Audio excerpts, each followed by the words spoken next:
Danes se slavi spomenot na големи отмаченик и светител Димитрий Солунски, еден од најпочитуваните светители на целиот Балкан.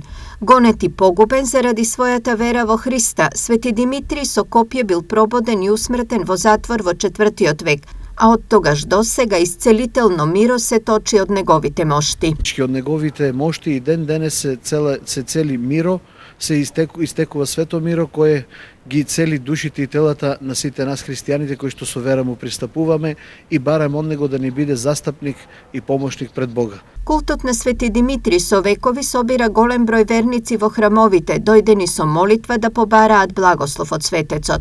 Многу Свети Димитар на многу души помогнал, на многу болни е излекувал.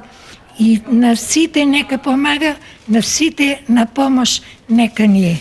Ајде нека ја за многу години Свети Димитрий да ни помага на сите, да сме здрави и живи си. Цркви посветени на Свети Димитрий има речиси во сите општини во регионот, а во 2010 година тој беше прогласен за светец заштитник на општина Зрновци. Во ноември 2014 година на плоштадот во селото беше поставен негов споменик направен од бронза со височина од 2 метри и тежина од 250 килограми. Во источниот регион над 2500 жители носат име поврзано со светителот, а голем број семејства Свети Димитрий го имаат како куќен заштитник.